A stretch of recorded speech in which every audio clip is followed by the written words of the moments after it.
Vibes of પોઝિટિવિટીમાં હવે તમને જાણીતા લોકોની જીવન ચરિત્ર એટલે કે બાયોગ્રાફી અંગે અમે વિડીયોના માધ્યમથી માહિતી આપીશું. મહિનામાં 2 વાર આ વિડીયો પ્રસ્તુત કરવામાં આવશે. ત્યારે પ્રથમ વિડીયો આપની સમક્ષ પ્રસ્તુત છે. નમસ્કાર, વાઇબ્સ ઓફ પોઝિટિવિટીમાં હું છું આપની સાથે ચિંતન.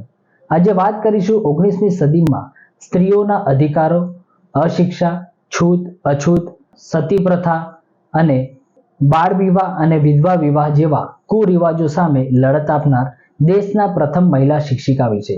શું તમે જાણો છો એ કોણ હતા? જુઓ આ વિડીયોમાં. જેમણે સમાજની સામે પડી સ્ત્રી શિક્ષણ અને ઉત્થાનમાં જીવન હોમી દીધું એ હતા સાવિત્રીબાઈ ફૂલે. દેશના પ્રથમ આધુનિક નારીવાદી તરીકે ઓળખાતા સાવિત્રીબાઈ ફૂલે ભારતના પ્રથમ મહિલા શિક્ષિકા હતા.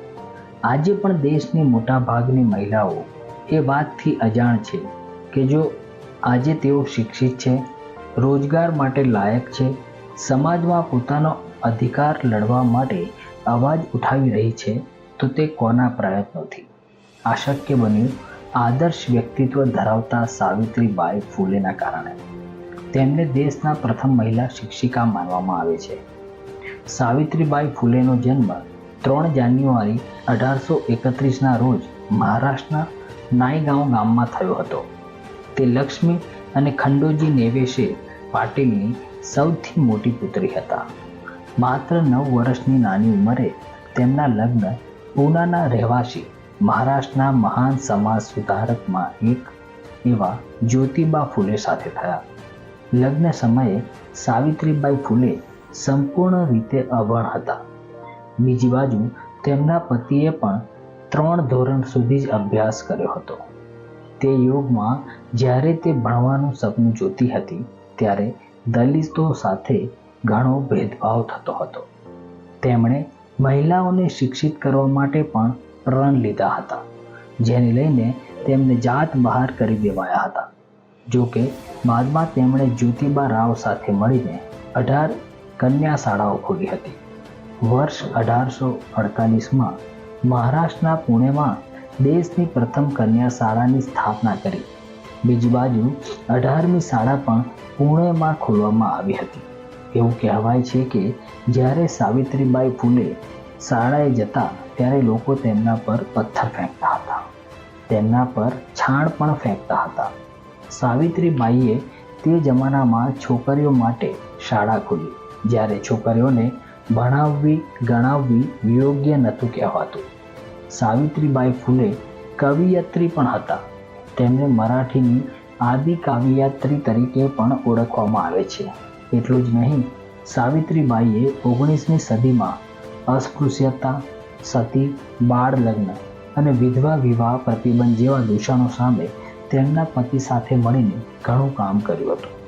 સાવિત્રીબાઈએ આત્મહત્યા કરવા જઈ રહેલી એક વિધવા બ્રાહ્મણ સ્ત્રી કાશીબાઈની પોતાના ઘરમાં ડિલિવરી કરાવી અને તેના બાળક યશવંતને પોતાના દત્તક પુત્ર તરીકે લીધો. દત્તક પુત્ર યશવંતરાવને ઉછેર કરીને તેમને ડૉક્ટર બનાવ્યા. સાવિત્રીબાઈ ફૂલેના પતિ જ્યોતિરાવ ફૂલેનું અવસાન 1890માં થયું.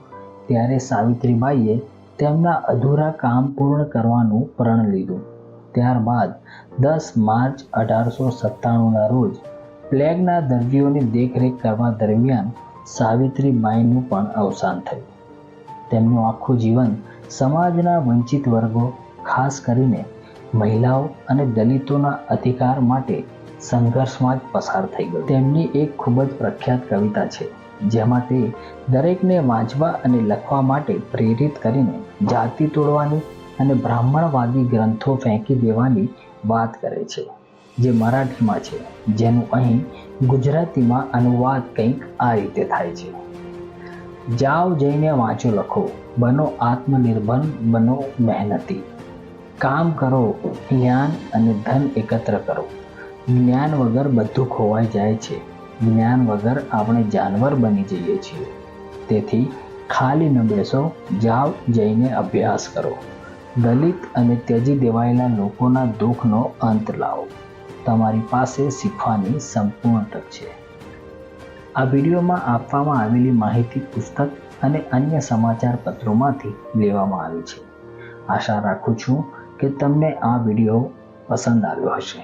ફરી મળીશું કોઈ આવા જ ખ્યાતનામ વ્યક્તિના જીવનની વાત સાથે.